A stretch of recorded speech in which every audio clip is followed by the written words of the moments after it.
mungkin bahasan. Jadi kayak gue ngerasa roh gue itu keluar dari tubuh gue. Gue juga nggak tahu dari mana, tapi kayak berasa itu seperti itu karena gue lihat tubuh gue terus gue pindah ke tubuh orang lain. Dan waktu gue pindah itu gue ngerasain isi hatinya dia, gue ngerasain apa yang dia rasain. Gue bisa denger isi hati dan suara dia. Ternyata itu adalah tubuh papi gue. Rekaman kejadian tubuh papi gue mungkin tepatnya. Karena kan dia udah meninggal. Gue punya terms kalau soal tujuan hidup itu kayak gini. Bahasa lain dari mendefinisikan tujuan hidup itu adalah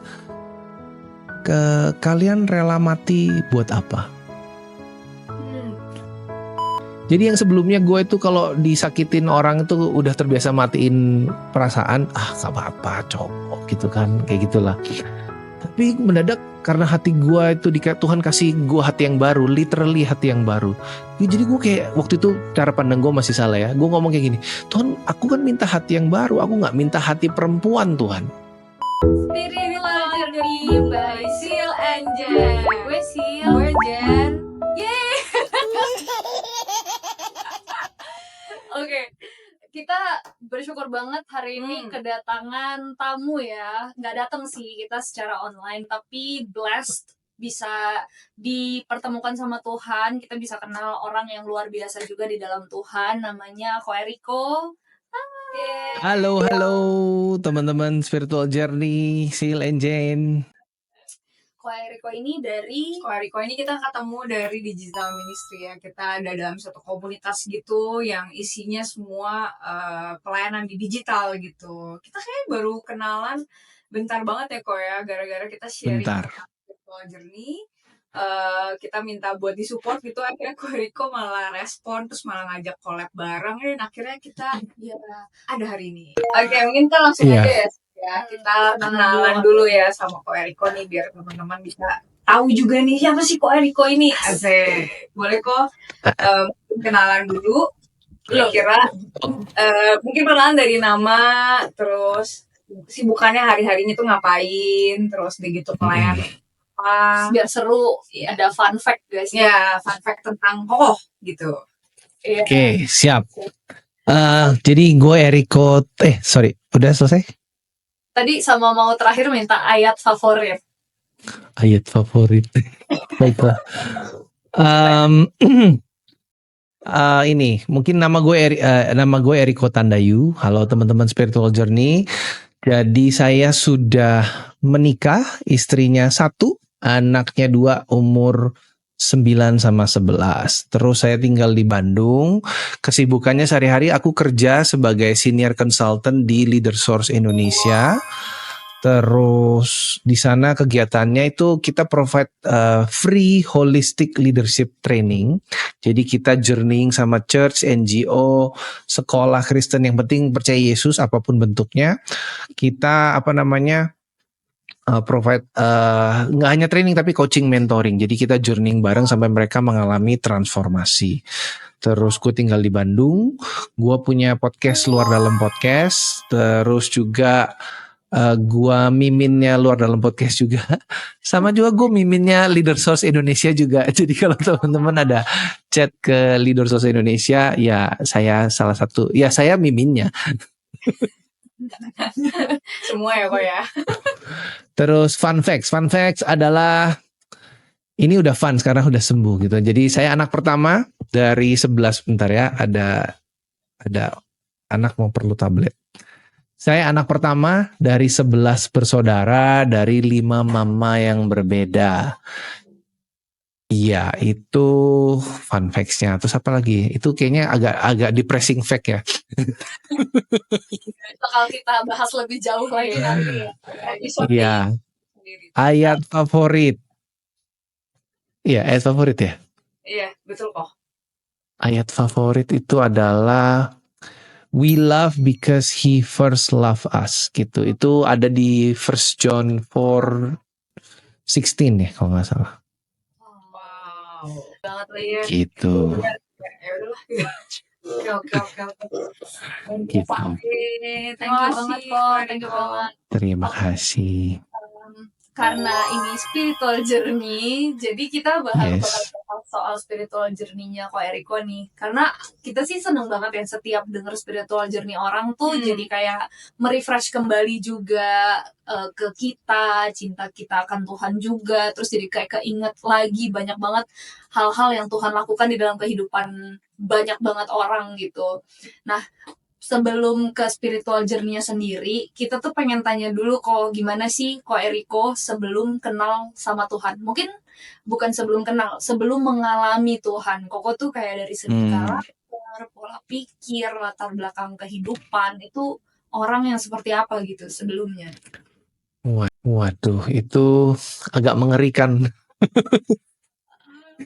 Jadi kalau gue gambarin gue dulu sebelum kenal Tuhan itu gue orangnya ya suka sumpah serapah, ya sumpah serapah kalau secara perbuatan, terus suka berantem, literally, physically gitu kan. Jadi kalau di sekolah itu gue ada yang belagu dikit yang jadi kayak gue suka berantem tapi juga belaga pembela kebenaran gitu kan.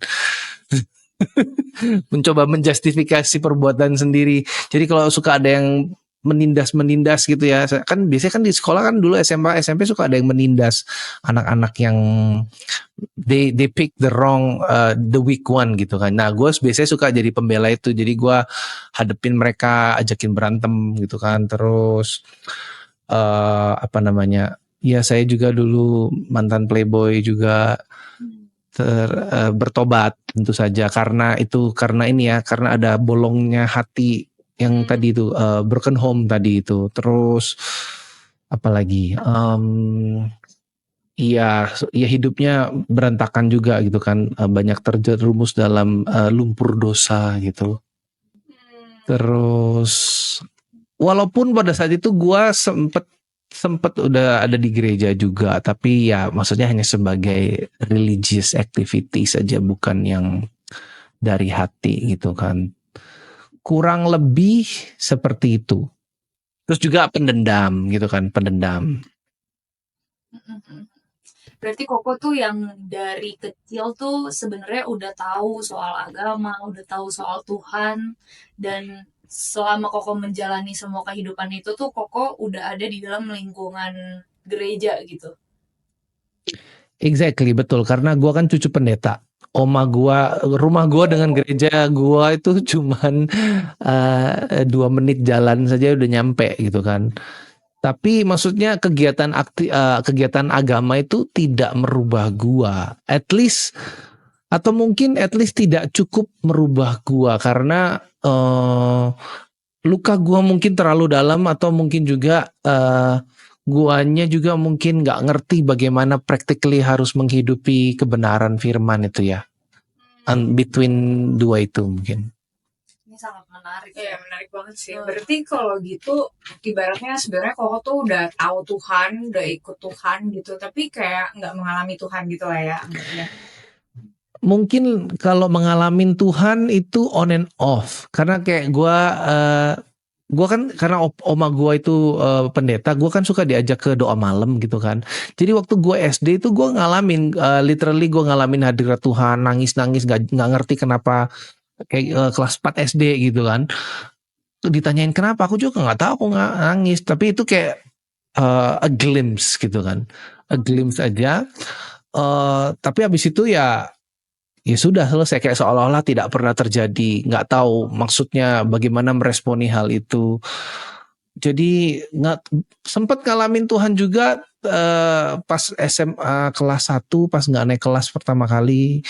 Terus ya itu tadi karena bandel itu kan nggak naik kelas juga sekali waktu SMA. Jadi ngalamin hadirat Tuhan, tapi but then gue nggak tahu cara apa artinya. What does it mean to be a Christian gitu kan? Gimana gue harus hidup dalam sehari-hari, make decision, thinkingnya itu gue masih belum paham konsepnya. Berarti tadi Koko bilang kan Koko mengalami Tuhan berarti pas SMA 1 itu ya Kok ya, bener kan? Pertama kali. Nah, berarti maksudnya kan kalau aku denger kan berarti kan Koko tuh keluarga nih kan semua Kristen kan berarti kan. Nah, cuman kan Koko kayak ngikutin kegiatan agama aja nih, nggak kayak tahu bagaimana sih jadi anak Tuhan gitu mungkin yang benar dan lain-lain. Nah, apakah maksudnya dalam proses dari sebelum kenal Tuhan sampai kenal Tuhan itu kan pasti kan ngelihat mungkin dari keluarga atau mungkin tadi kayak omahnya Koko gitu. Nah, apakah itu Mhm. membuat Koko jadi kayak mau ngikutin nih caranya ngikut Tuhan tuh kayak gini ya, atau mungkin karena udah ada tadi yang apa sih kayak kepahitan itu yang akhirnya tuh yang membuat Koko jadi kayak udahlah kecewa sama aja gitu. Gitukah atau gimana? Dulu. Jadi gua juga nggak sadar kalau gua itu kepahitan dulu. Jadi kepahitannya itu baru sadar gua kepahitan itu adalah ketika 2007 2008 sebelum gua ke YWAM Youth with the Mission Australia. Tapi sebelumnya itu benih-benih kepahitannya itu sudah apa ya bahasanya tertanam tanpa sadar gitu kan. Karena kan memang dari kecil umur 4 tahun gua nggak hidup sama papi mami, gua hidup sama opa oma. Gue dididik sama opa oma. Jadi opa oma dengan segala keterbatasan mereka generasi sebelum boomers, berarti builders, generasi builders. Jadi literally lahir pada saat tahun 20-an gitu kan. Pas perang dunia kayak gitu kan. Jadi mereka nggak punya knowledge. Jadi ya gue hanya ngikutin kebaktian, tapi gue juga sempet ngalamin Tuhan. But then gue nggak tahu cara menerjemahkan iman gue dalam sesuatu yang praktis gitu. Ada kemungkinan juga karena ada apa ya bolong yang besar di hati gue. Jadi now that kalian tanya, jadi sebenarnya memang masalahnya kompleks banget sih. Ternyata. Betul. Terus mungkin ini kok kayak turning point-nya kali ya. Kayak maksudnya kayak titik di mana Tuhan tuh kayak bikin akhirnya wow, gua ya tadi ya Youth Mission itu yang 2007 2008 gak sih kok tahu kalau ternyata kepahitan dan dari situ kah atau ada lagi life changing moment? Iya, betul. Iya. Life changing momennya itu mungkin bertahap ya. Yang pertama itu adalah pada saat gua bertobat pertama kali umur 16. Setelah nggak naik kelas itu kan jadi gue dijamah Tuhan secara dalam kondisi yang gue udah lebih sadar, terus gue jadi udah ngerti kasih Tuhan tuh seperti apa. Di situ kan kayak cinta mula-mula kan, cinta mula-mula. Jadi gue ngelayani dari umur 16, gue ngelayani sebagai komsel leader, terus habis itu youth leader selama berapa tahun youth leader ya, lama sih.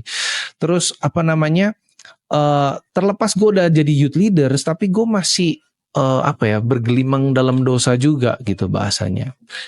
Jadi gue kayak ada sesuatu yang tidak bisa dipuaskan oleh apapun juga, bahkan oleh hadirat Tuhan juga pada saat itu. Gue juga nggak ngerti waktu itu ternyata apa, tapi setelah gue lahir baru, nah gue bilang gue lahir baru itu pas di YWAM, turning point yang terbesar mungkin. Tahap kedua, let's say kayak gitu ya. Tahap kedua terbesar pasti YWAM adalah ketika gue sadar bahwa gue tidak paham konsep mengasihi diri sendiri. Nah, itu karena gue tidak paham bagaimana untuk men-steward kasihnya Tuhan. Gue pakai kata men-steward itu, jadi men-steward itu apa ya? Menjadi seorang pengelola atas kasih Tuhan yang baik. Itu gue nggak tahu caranya, gue nggak tahu cara menghargai kasih Tuhan, karena gue juga nggak tahu cara menghargai kasih itu seperti apa, konsep mengasihi diri itu apa. Dan itu ternyata ada hubungannya karena gue tidak tumbuh besar dengan orang tua gue. Make sense sih. Ya ini deep banget gak sih? Iya. Prosesnya gimana sih? Kok penasaran deh proses sama orang tua ini. Kayak dari Koko kayak menyadari sampai Koko akhirnya bisa menerima gitu dulu kali ya. Kayak sadar dulu pertama, terus apa dampaknya? Banyak nih pertanyaannya. Soalnya penasaran. Iya, jadi waktu itu karena kan aku kan pergi ke YWAM tuh karena aku muak dengan papaku gitu kan.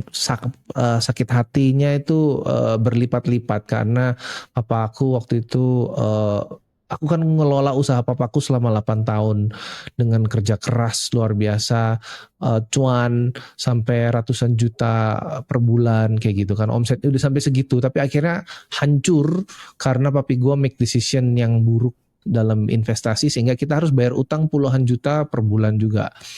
Jadi tiap bulan bayar utang itu habis saja uangnya gitu kan. Ditambah dengan akumulasi dia selingkuh.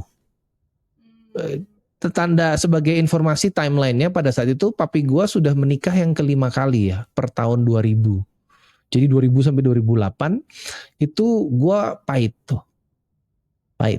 Plus juga dia bukan papa yang encouraging. Dia nggak tahu cara mengungkapkan kasihnya dengan verbal. Dia cuma bisa ya kerja, kasih uang, kasih fasilitas, ya kasih ya barang-barang gitu kan supaya gue bisa hidup dengan nyaman. But then kan itu nggak cukup ya. Karena gue juga perlu afirmasi, gue perlu dipeluk, gue perlu bilang good job Eriko, it's okay to make mistake atau gimana. Enggak. Walaupun gue ngerasain tuh dia sayang gue. Walau ini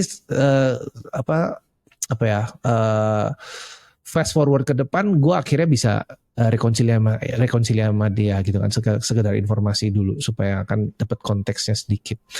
Nah terus setelah gue memutuskan bahwa gue muak nih dengan papi gue, kan gue putusin gue resign dari perusahaan papi gue yang 8 tahun, yang mana itu warisan gue. Terus gue nggak punya uang, gue pergi ke YWAM itu nekat. Pakai literally pakai email, tiket nggak punya, uang sekolah nggak punya. By the way, uang sekolah 6 bulan itu sekitar $8.000. Waktu itu $8.000 Aussie itu sekitar 70 juta tahun 2008. Masih 8.000 9.000-an gitu kan.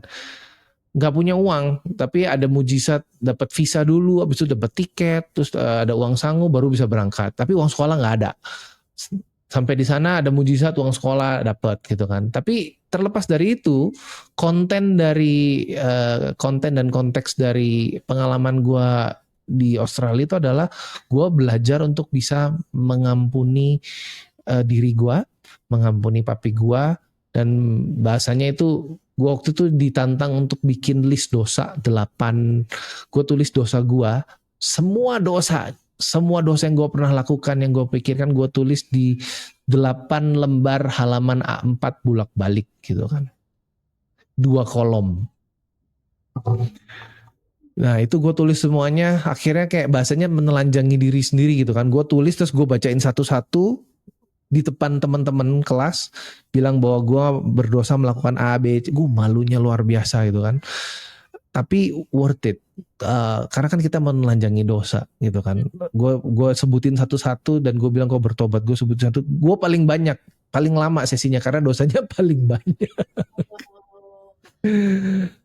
Nah dari situ, karena tujuan gue ke Australia itu adalah gue tahu gue tuh terluka dan gue perlu bantuan gitu kan. Cuman gimana bantuannya apa gue nggak tahu, tapi gue udah desperate aja. Itu udah desperate to the max. Akhirnya gue menemukan breakthrough gue yang gue cari, yang gue doain, yaitu pemulihan hati Bapa. Gue kenal Tuhan. Waktu identitas gue pulih, waktu gue bisa mengampuni papi, mengampuni diri gue, identitas gue pulih, gue menemukan tujuan, gue menemukan seberkas tujuan hidup. Selalu ya. Iya. Tapi soal tujuan hidup nanti ada pertanyaannya kok. Ini kita udah dijawab dari pertanyaan yang kita udah disiapin sebenarnya pertanyaan selanjutnya gitu. Skip sana dulu. Tapi ya menanggapi dulu nggak sih? Cepetan. Kita kayaknya udah gak tahan nih pengen menimpali. Wow. Kayak yang kita bahas juga maksudnya maksudnya kayak aku sering banget denger cerita kayak gini, tapi setiap denger cerita yang sama tetap kayak beda aja gitu kok. Kayak maksudnya bener-bener semua Tuhan kayak punya maksud Koriko diizinkan kayak gini juga pasti purpose-nya sekarang, makanya di leader source juga tuh pasti ada kayak maksudnya gitu kan. Jadi kayak ujung-ujungnya kayak pemulihan yang berujung dengan ada tujuan Tuhan di dalam setiap itu kepahitan yang ada yang terjadi gitu kan, ya nggak sih? Kayak relate sih, maksudnya karena aku juga pernah mengalami juga kan, cuman mungkin nggak sampai kepahitannya kayak Koko gitu kan, tapi kayak mengalami, kayak misalnya kita kalau sama parents kan pasti ya karena orang paling deket tapi pasti paling tersakiti kan kayak gitu, dan maksudnya generasinya udah bukan dan tadi kan bilangnya generasi yang di atas boomers ya, builders ya, kita aja boomers aja udah kayak mereka handle kita aja tuh pasti udah bingung gitu, kayak beda generasi, beda treatment, apalagi yang builders. Maksudnya kayak ya relate. Maksudnya nggak relate sih, maksudnya kayak ngerti banget betapa susahnya pasti kalau bukan karena Tuhan yang jamah nggak bakal bisa mengampuni gitu sih. Iya. Dan tadi yang aku dapetin dari yang Ko Eriko cerita ya, selalu ya mau latar belakang orang apapun, tapi pemulihan itu terjadi ketika kita seek for it. Kayak ketika kita yang udah pengen mencari, akhirnya kita nggak tahu mau cari kemana, mungkin ada orang-orang yang nyarinya ke tempat yang salah, dan itu kan pasti yang Koko lakuin dulu sebelumnya, makanya ngelakuin itu. Terus abis itu sampai akhirnya mau kemana-mana juga tetap aja akhirnya kita sadar bahwa baliknya ke Tuhan lagi gitu pemulihannya. Betul. Akhirnya ending-endingnya kenapa nggak dari dulu aja gue balik ke sini. Kayak udah ada waktunya Tuhan ya. Terus kayak maksudnya kayak walaupun Ko Eriko walaupun dia ngikutin kegiatan agama itu, menurutku walaupun itu kayak nggak breakthrough, tapi mungkin itu udah direncanain Tuhan juga, maksudnya tertanam at least di tracknya Tuhan, sehingga Ko Eriko tuh bisa sadar bahwa gue tuh sakit dan gue tuh harus cari Tuhan, walaupun tuh ya ditanaminnya cuman as a activity. Kan kalau di lingkaran yang lebih ini lagi mungkin akan lebih susah lagi gitu, kayak semua planning. Betul. Iya sih. Jadi kalau misalnya nyambungin yang itu ya, breakthrough itu terjadi kalau ini gue coba deep dive ya. Breakthrough-nya itu terjadi pas di sesi terakhir. Jadi itu kan kalau di YWAM tuh ada yang namanya Discipleship Training School, DTS. Itu 6 bulan, 3 bulan di kelas. Bayangin belajar satu topik selama 5 hari. Tapi gak hanya belajar di kelas, tapi praktek. Let's say belajar tentang forgiveness. Itu 4 jam sehari selama 5 hari. But then at the end of the day, at the end of the week, kalian harus practice apa yang kalian pelajari. Itu kan powerful banget ya. Gue gak pernah ngalamin yang kayak gitu kan. Jadi gue di sesi terakhir di hari itu tuh gue nanya ke salah satu base leadernya, Shirley Brownhill gitu kan. Dia masih hidup sekarang. Gue nanya, maksudnya mengasihi diri sendiri itu apa sih? Gue gak ngerti. Dia doa, terus dia pegang kepala gue. Dia bilang bahwa kamu waktu kecil gak ada orang tua ya? Iya, itu waktu dia ngomong kayak gitu tuh hati gue udah bergetar gitu kan. Mata udah berkaca-kaca. Gue gak tahu kenapa gitu. Gue pikir sesi itu udah selesai gitu kan. Aku ngelihat waktu aku pegang kepalamu, aku ngelihat Tuhan itu gendong kamu kayak anak kecil di pundaknya. Kamu pegangan kepala dia, dan karena kamu pegang kepala dia, kamu bisa lihat apa yang dia lihat. Kamu bisa dengar apa yang dia dengar, dan kamu bisa ngerasain apa yang dia rasain. Nah, gue gak ngerti, tapi gue nangis waktu gue didoain kayak gitu kan. Gue gak ngerti itu maksudnya apa, tapi itu kayak kuat banget. Terus karena gue itu memproses itu lewat lagu, jadi gue tulis lagu kan untuk diri gue sendiri. I sing it for myself gitu. Jadi terus yang gue tulis tuh lagunya adalah you carry me in on your shoulder, Father. I can see what you see, I can feel what you feel, I can see through your heart gitu kan. Terus lagu itu waktu tiap kali gue nyanyi lagu itu tuh gue kayak yang nangis Bombay atau enggak. Jadi nyanyinya itu aduh, orang denger juga. Waktu ada temen gue bilang, lagu lu bagus banget, itu apa? Ya lagunya lagu. Gue cerita harus panjang, lu punya berapa menit gitu kan. Gak bisa cerita bentar gitu kan.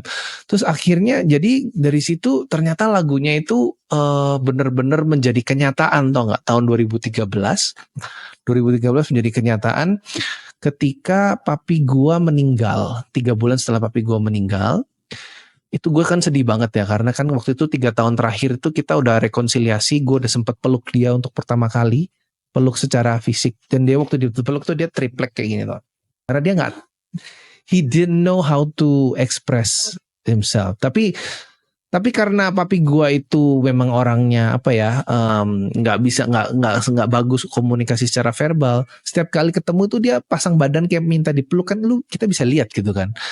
Kayak yang ngomong, peluk dong gitu loh. Jadi gue tahu, jadi akhirnya kita selalu berpelukan gitu. 3 tahun sebelum dia meninggal. Nah setelah dia meninggal tuh kan gue kan shock. Gak pernah ngalamin rasanya kehilangan orang yang kita sayangi, dan juga waktu itu kan agak mix ya. Jadi baru pulih dan ada sisa-sisa bencinya juga dikit-dikit gitu kan. Nah waktu pas pagi-pagi mandi di kamar mandi jam 4 subuh atau 5 subuh kan mau pelayanan WL di gereja kan ada Paskah. Itu kok gue mendadak ngalamin kejadian supernatural. Jadi kayak gue kalau bahasanya itu apa ya? Out of body experience ya. Mungkin bahasanya. Jadi kayak gue ngerasa roh gue itu keluar dari tubuh gue. Gue juga nggak tahu dari mana, tapi kayak berasa itu seperti itu karena gue lihat tubuh gue terus gue pindah ke tubuh orang lain. Dan waktu gue pindah itu gue ngerasain isi hatinya dia, gue ngerasain apa yang dia rasain, gue bisa denger isi hati dan suara dia. Ternyata itu adalah tubuh papi gue, rekaman kejadian tubuh papi gue mungkin tepatnya, karena kan dia udah meninggal. Dan itu adalah momen-momen dimana gue merasa papi gue itu nggak sayang sama gue. Gue merasa momen dimana papi gue itu kayak neken gue, tetapi yang gue rasain kayak gue ngerasain hati gue sendiri gitu, kayak kalian ngerasain hati kalian sendiri. Yang gue rasain tuh bukan itu, yang gue rasain adalah dia sayang sama gue, cuma dia nggak tahu ngungkapinnya gimana. Dan gue bisa denger isi hati dia yang terdalam. Itu gue nangis dong. Itu gue nangis karena kan bahasanya apa ya? Gue kan long banget, gue pengen banget denger isi hatinya dia kayak gimana. Dan itu kayak itu mandi kan biasanya kita berapa menit sih, kalau cowok kan sekitar 5-10 menit ya. Itu tuh kayak satu berjam-jam tuh nggak? Itu kayak bener-bener diputerin film tapi dengan semua indera kita itu bisa ngerasain gitu loh.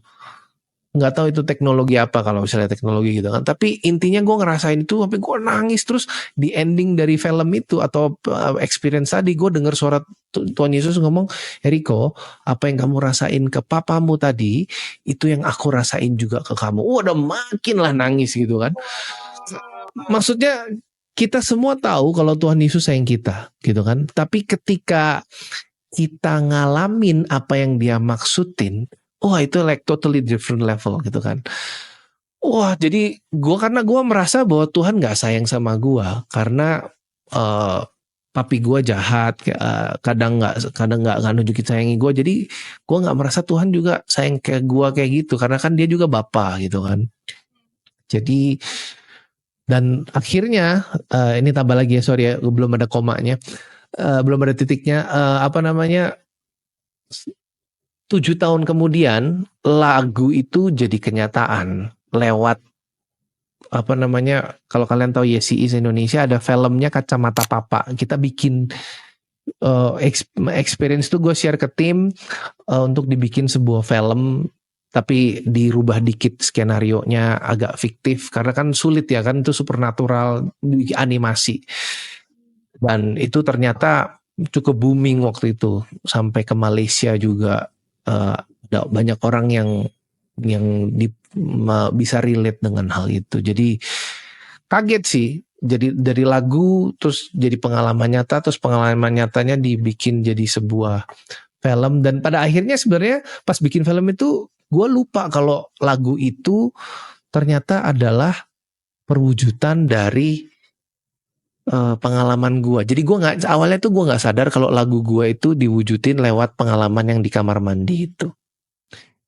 Dan itu kayak salah satu monumen yang terbesar terhadap reminder ya. Itu kayak reminder, kayaknya understatement. Itu kayak apa ya? Itu kayak proclamation ya dari Tuhan kalau ya gue itu Tuhan sayang gue, oleh karena itu gue ya I am secure gitu kan. Ya kayak gitulah. Wow. Pengalaman yang luar biasa banget sih sama Tuhan. Speechless. Gila. Pas denger pengen nangis. Gila. Tapi aku penasaran deh, kan Koko cerita awalnya kayak gak bisa ngerasain sayang sama diri sendiri, juga ada kepahitan sama orang tua, terus akhirnya Koko cerita tadi pengalaman-pengalaman yang berbagai macam gitu, kayak perbedaan pola pikir, pandangan tentang diri sendiri dan orang tua sebelum itu yang hancur lebur berantakan, dan setelah itu kayak berubah apa dan kayak gimana gitu pola pandangnya terhadap diri sendiri dan ke orang tua. Kan pasti masih banyak lah ya kayak orang tua ngelakuin something yang tadi aja Koko bilang kayak pas dipeluk dia kayak triplek gitu-gitu. Tapi kayak pandangan apa yang berubah gitu kok? Pandangannya tuh berubah ketika gua sudah bisa mengampuni diri gua kan, sudah bisa mengampuni papi.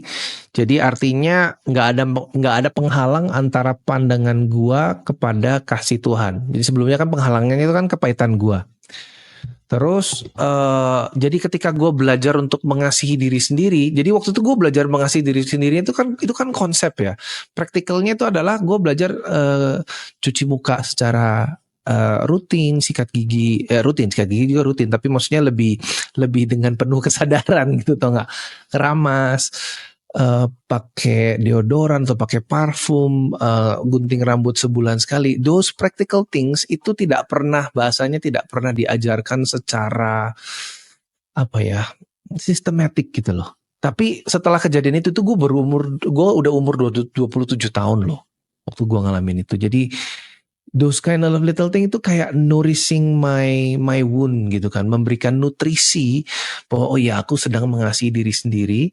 Kenapa kok aku mengasihi diri sendiri? Karena Tuhan sudah ngasihi gua. Jadi gua harus belajar untuk channel kasih itu ke diri sendiri gua. Dan setelah gua cukup mengasihi diri gua sendiri karena kasih Tuhan bukan kasih gua, makanya gue bisa mengasihi orang lain. Gue bisa kasih karena bahasanya kalau kasih Tuhan, kasih hati gue itu kayak gini, tumbler. Kasih Tuhan itu dispenser yang unlimited, ngocor. Gue mengasihi diri sendiri tuh gue ngisi air nih sampai penuh. Tapi kan karena kasih Tuhan abadi, dispensernya berlimpah. Jadi dari kelimpahannya itu gue belajar mengasihi orang lain. Dan itu ya gue bisa belajar mengasihi orang tua, bisa belajar ngasih adik-adik gue. Adik gue kan ada 10 gitu kan. Terus bisa mengasihi orang-orang teman-teman gue yang mungkin nyebelin gitu kan. Jadi ya perubahannya adalah jadi sakit hatinya masih ada karena sebelumnya ini ada lagi nih. Karena sebelumnya hati gue itu karena sering disakiti, hati gue itu jadi kayak mati rasa atau enggak? Kalian ngerti kan mati rasa kan? Jadi Tuhan tuh ngomong, Eriko, pintu hatimu itu cuma satu. Jadi kalau ketika kamu belajar, kalau kamu mengeraskan hatimu, kamu memang nggak akan rasain sakit lagi. Dan itu kan betul kan? Kalian pernah ngalamin kayak gitu kan? Nah, tapi karena hatimu cuma satu, Eriko, kamu nggak bisa ngerasain kasihku juga. Kan gue kaget kan dengar itu. Oh iya ya, bener juga gitu kan. Terus jadi gue harus gimana Tuhan gitu kan? Ya kalau kamu mau ngerasain kasihku lagi, kamu harus belajar lower your guard.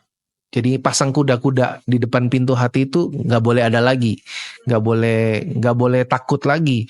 Jadi ketika ada rasa sakit datang, kan sakit Tuhan, enak aja gitu kan?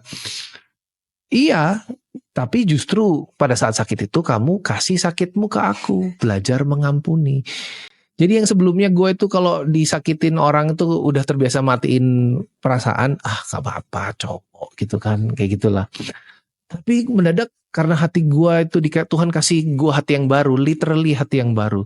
Jadi gue kayak waktu itu cara pandang gue masih salah ya. Gue ngomong kayak gini, Tuhan aku kan minta hati yang baru, aku gak minta hati perempuan Tuhan.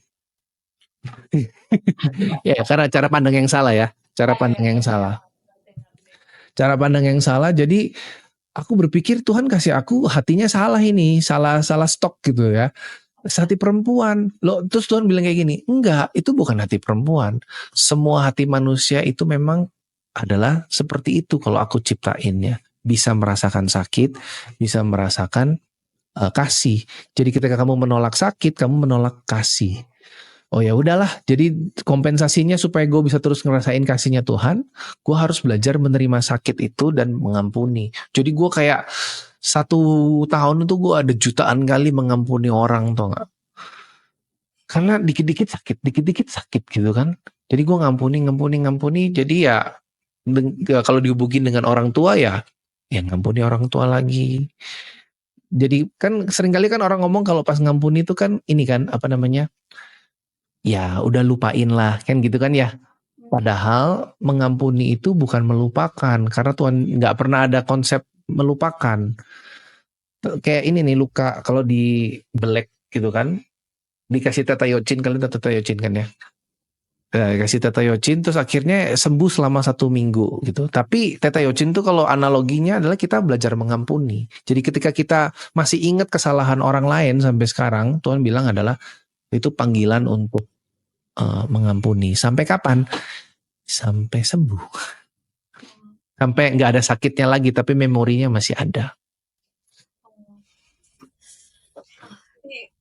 Setuju banget lagi. Harusnya kalau Eriko ikut ke love. Iya, betul. Love God, love yourself. Ada. Iya banget. Tapi Ya itu. kayak ketika kita mau mengalami pemulihan, kita mau nggak mau harus buka hati dan harus mau merasakan lagi, karena kasih Tuhan kan kita rasakan kan. Kalau misalkan kita nggak mau merasakan apapun, gimana kita mau merasakan kasih Tuhan kan? Walaupun di dalam proses pemulihan itu, kalau kita mau belajar mengampuni, ya kita harus disakiti lagi kan untuk bisa mengampuni. Dan itu gila sih, relate banget sih. Gila, luar biasa. Reminder relate. Ya, ternyata mengampuni itu emang setiap hari juga. Maksudnya kan kita selalu mau bertumbuh, ya pasti kita harus ada yang kita lakukan juga untuk ya terus mengampuni, nggak ada habisnya. Ada momen mau nyerah pas lagi disuruh ngampunin terus gitu. Gimana, sorry, Sil? Ada momen mau nyerah gak pas buka hati terus? Oh iya. Bam gitu. Kan maksudnya mungkin ini ambil yang level terbaru aja lah ya. Maksudnya itu adalah orang yang ada otoritasnya lah gitu kan. Dan itu kan maksudnya dia tahu kebenaran, dia udah dewasa secara rohani sih, nggak tahu ya dewasa rohani atau enggak. Kenyataannya bahwa dia terus dia tahu kebenaran tapi dia tidak melakukannya, jadi aku mempertanyakan kedewasaannya gitu kan. Tapi masalahnya menyakitinya jalan terus gitu kan. Jadi mau menyerah yes pasti ada, tapi yaitu ketika mau menyerah itu kan kalau mau menyerah itu kan kesambat dulu gitu ya. Sambatku biasanya sambatnya kan sama istri gitu kan. Kalau sambatnya terlalu ke banyak orang kan bahaya. Nanti jadi bocor. Jadi sama istri itu sebetulnya ya gue berproses. Ternyata ini waktu gue mau menyerah itu Tuhan tunjukin hati gue bahwa kenapa kok gue keselnya itu ya. Tuhan tunjukin bahwa itu kayak seolah-olah gue lagi melihat diri gue. Dan itu betul. Kayak gue melihat diri gue yang masih muda, yang banyak melakukan kesalahan, yang ditekan oleh papi gue. Jadi papi gue itu kalau neken itu adalah gue gak dikasih tahu aturannya apa, tapi ketika gue melanggar gue disalahin. Nah, jadi bahasanya peraturan dibuat ketika peraturan dilanggar gitu kan. Jadi itu tuh kan menyakiti gue waktu kecil kan, waktu gue remaja dan masa adulting itu. Jadi Tuhan tunjukin ternyata kekesalan gue itu adalah karena gue masih membenci diri gue sendiri di area itu yang tersembunyi. Ya Allah gitu kan. Gue pikir apa? Ya udah deh, jadi ya gue beresin hati gue. Setelah gue beresin dengan gue reconcile dengan diri gue sendiri dan dengan hal-hal yang di masa lalu itu, orangnya kan yang menyakiti gue kan masih belum berubah kan. Tapi karena gue sudah berubah, jadi rasa sakitnya, kekesalannya tidak ada lagi, frustrasinya tidak ada lagi. Tapi jadi gue lebih kok feelingnya beda ya. Ini kalau yang masih kemarin sebelum kejadian itu, sebelum pewahyuan itu, gue akan bisa tantrum atau gue bisa mencak-mencak mau jambak atau gimana gitu kan, mau tonjok apa semua. Tapi ini enggak, apa yang berubah? Oh jadi terus gue ingat revelation itu. Oh ternyata memang ini ya, hati manusia itu licik. Ternyata itu gue memproyeksikan diri gue sendiri ternyata. Dari yang Koko mengalami Tuhan itu, kan Koko sempat kayak tadi kan sempat bantuin bisnisnya papa juga gitu-gitu kan. Terus sampai akhirnya bisa ke Yes He Is, kan Koko bilang kan pernah ke full time ministry. Terus kayak apakah full time ministry ini tuh salah satu bagian dari panggilannya Tuhan buat Koko nih? Kayak gimana bisa ke sana dan apa sih turning point-nya sampai Koko yakin bahwa itu tuh panggilan Tuhan? Iya, itu jawabannya panjang. Jadi gue coba persingkat. Jadi panggilan itu kalau gue boleh definisikan itu kita itu nggak tahu panggilan kita itu langsung full pada saat kita tahu. Yang kita tahu itu adalah Mazmur 119:105. Firman-Mu pelita bagi kakiku, terang bagi jalanku. Jadi kan itu kan konteksnya lampu teplok kan, lampu minyak. Lampu minyak itu kan kalau misalnya gelap gulita nggak ada lampu jalan, kita cuma bisa lihat 2-3 step ke depan. Nah, literally seperti itu tentang panggilan tuh gue baru tahu tuh ya 2-3 step ke depan. Nah, gue belajar taat dengan 2-3 step yang ada, maka 2-3 step ke depan muncul langkah berikutnya. Jadi ya karena gue udah berapa tahun dari sejak pertama kali tahu panggilan, sekitar 16 tahun gitu kan. Jadi ya stepnya udah lumayan banyak gitu kan. Jadi semakin hari semakin yakin. Tapi memang panggilan tuh kalau menurut gua dan kalau gue lihat di Alkitab juga itu selalu relate dengan identitas, nggak jauh-jauh dengan identitas. Jadi ketika kita menemukan identitas kita di dalam Tuhan, tentunya disitulah panggilan itu muncul biasanya, dan nggak jauh-jauh dari memang decision making yang kita sudah ambil sebelumnya. Jadi gue kan udah melayani sejak umur 16 tahun. Gue tuh nggak sadar setelah gue mapping diri gue sekitar tahun lalu, gue bikin mappingnya.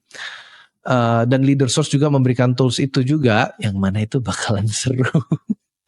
Nanti itu gue mapping diri gue, ternyata apa yang gue lakukan dari gue umur 16 tahun itu ternyata udah sesuai dengan panggilan gue.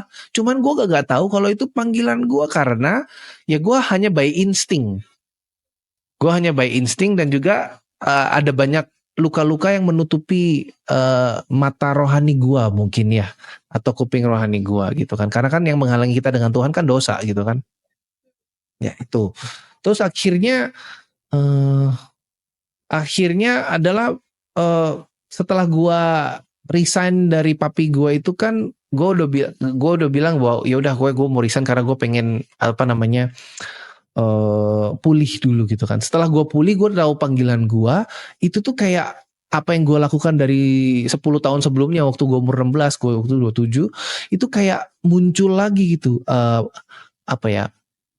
Gairah itu muncul, kayak sebuah sukacita ketika gue ngelihat orang bertumbuh kenal Tuhan itu kayak meluap banget gitu. Karena kan waktu itu kan kita di YWM itu kan kita belajar, setelah kita 3 bulan belajar di kelas, kita belajar praktek nginjil di jalan. Kita pergi, waktu gue sempat ke Filipina, kita ke Mexico City, ke Southwest Australia, kita ngelayani orang-orang di jalan, kita ngelihat gimana orang kenal Tuhan, dari gak kenal Tuhan kita injilin. Dan itu kan gimana ya, sukacitanya itu gak bisa dibayar uang triliunan rupiah atau nggak bisa.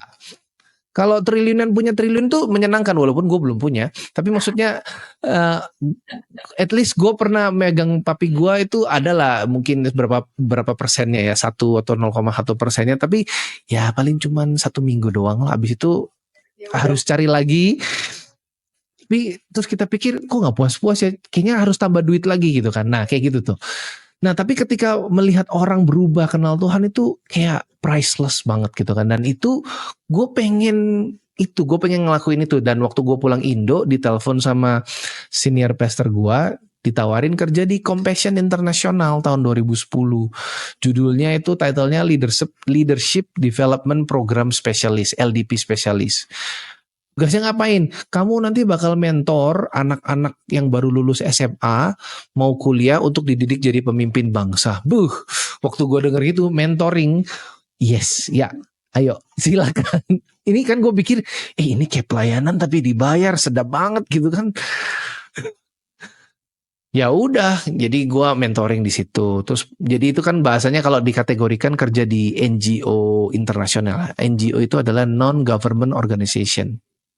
Terus abis itu setelah 3,5 tahun kerja di sana, gue pindah ke gereja lokal gue, yang mana gereja lokal gue sekarang GKPB Fajar Pengharapan. Gue sempat jadi full time di sana 4 tahun sebagai worship coordinator gitu kan. Tapi terlepas gue apapun role gue selalu building leaders, gue selalu mentoring orang, gue selalu one on one memuridkan orang gitu loh. terlepas role-nya.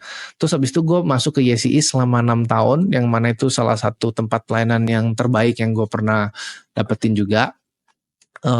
Ya di situ gue juga building leaders, bahkan pada saat gue baru datang tahun 2017 gue masuk, itu gue langsung scanning 30 orang di dalamnya, dan itu kan rata-rata Gen Z ya. Ada juga yang Gen X juga, ada Gen Y. Tapi gue langsung scanning 30 orang, gue siapin, gue filter jadi 5 orang untuk jadi calon pengganti gue. Gue langsung, dan akhirnya mengerucut jadi 3, dan pada saat gue selesai di YCI tahun 2022 kemarin, gue tinggal kasih ke supervisor gue, ini ada 3, silakan dipilih. Udah gak usah capek-capek cari lagi gitu kan. Dan itu gue dapetin itu karena memang ya akibat kelimpahan pengalaman dari SMA tadi sih itu. Jadi, dan sekarang ke LeaderSource semakin yakinkan lagi, apalagi dengan tools-tools modul yang dimiliki LeaderSource tuh kayak clarify ke gua gitu, kayak seolah-olah LeaderSource ini modulnya dibuat untuk gua atau enggak, seolah-olah saking bagusnya itu kayak gitu. Jadi semakin mempertajam panggilan gua bahwa oh iya ya memang gua itu ini building leaders gitu. Wow, luar biasa. Sangat menginspirasi. Jadi ada satu highlight yang aku dapetin dari yang Koko ngomong tuh soal luka kalau belum dipulihkan dan dosa itu menutupi panggilan hidup. Yes. Itu menurutku something yang luar biasa banget, karena orang banyak yang bertanya-tanya ya, kayak sebenarnya gue tuh diciptain buat apa sih di dunia ini, apa sih visi Tuhan di hidupku, padahal masih ada luka dan dosa. Jadi kayak step pertamanya itu belum diambil dulu untuk pulih dan untuk bertobat gitu, sampai dia nggak bisa maju ke step berikutnya, dia nggak bisa lihat karena semuanya ketutup sama luka dan dosanya dia. Iya, tapi gue keinget sih, maksudnya kayak pada intinya adalah ketika kita udah kenal Tuhan, maksudnya ketika kita udah di dalam Tuhan, yang paling pertama kita harus tahu ya finding purpose gitu loh, untuk semua orang gak sih kok, maksudnya kayak kita ngehadapin generasi anak muda sekarang tuh semuanya jumpalitan gak jelas atau kayak apapun tuh karena they don't know the purpose.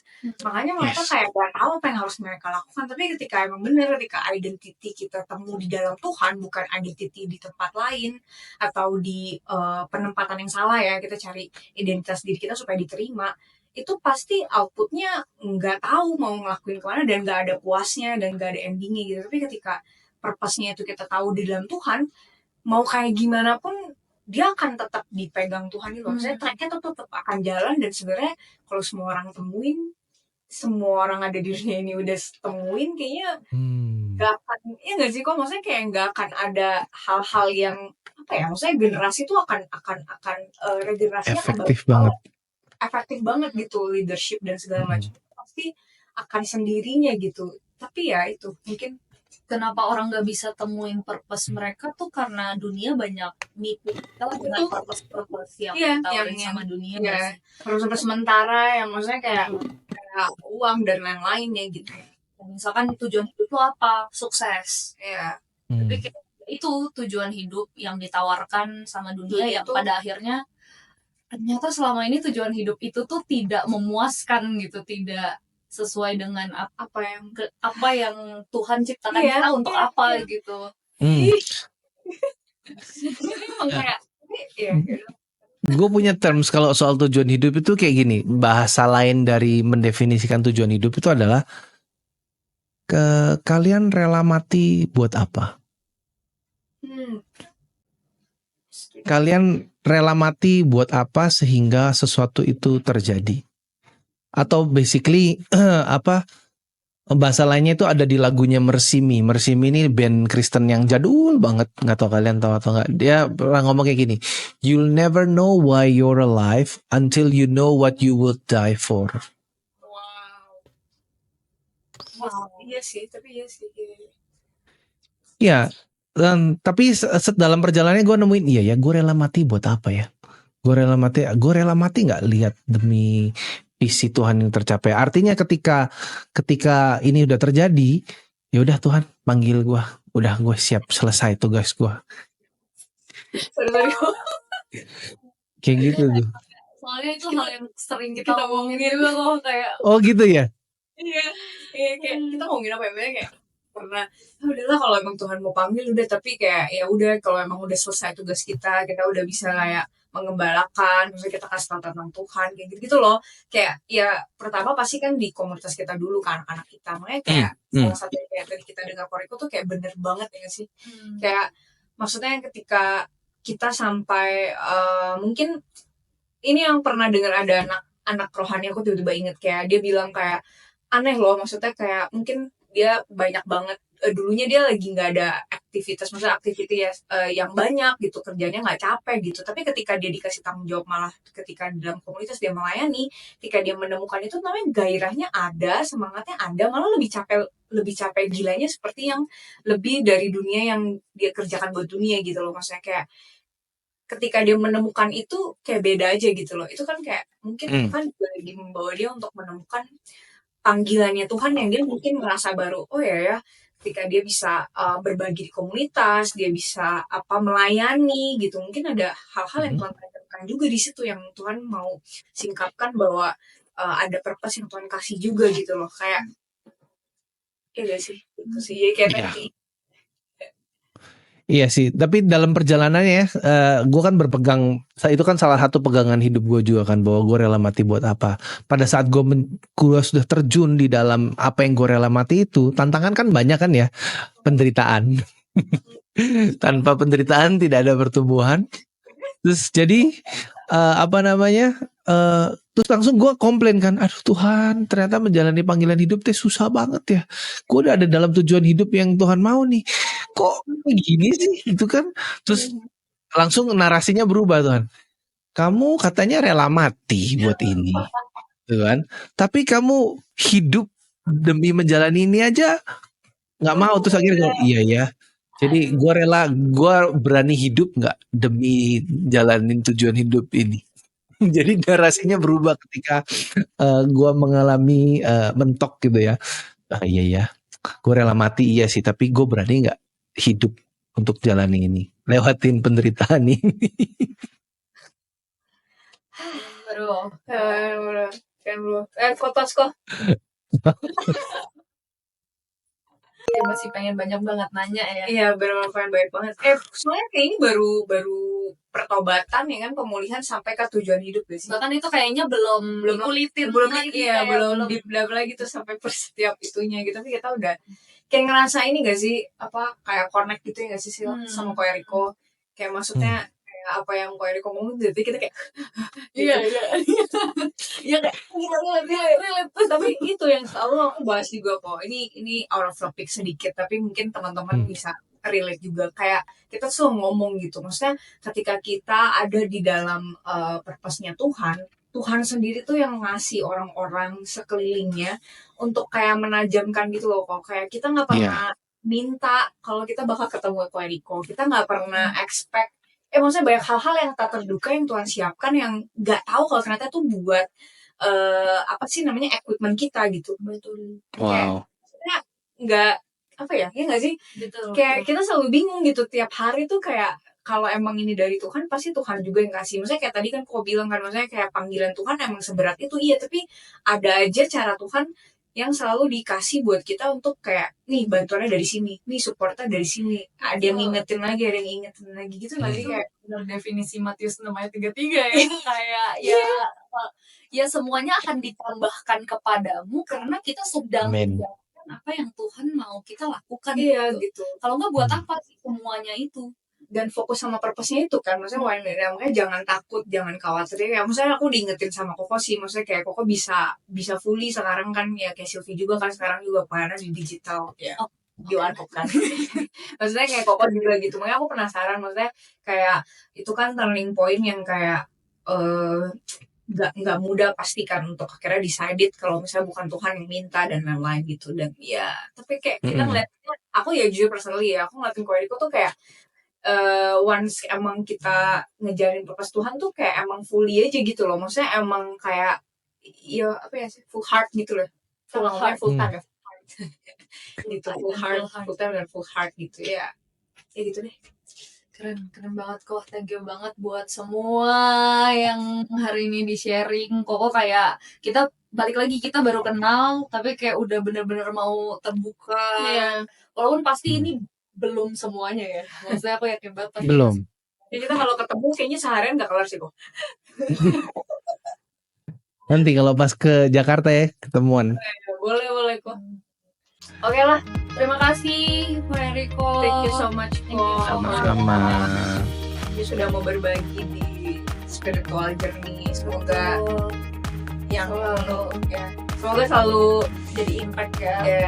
Jangan selalu jadi impact dan pasti karena udah. Thank you juga udah ngundang gua. Ini for the first time kita ngundang dia. Iya betul. Maksudnya kita ya karena jadi terinspirasi ngundang kok Eriko. Oke. Kalau gitu kita tutup ya kok ya. Siap.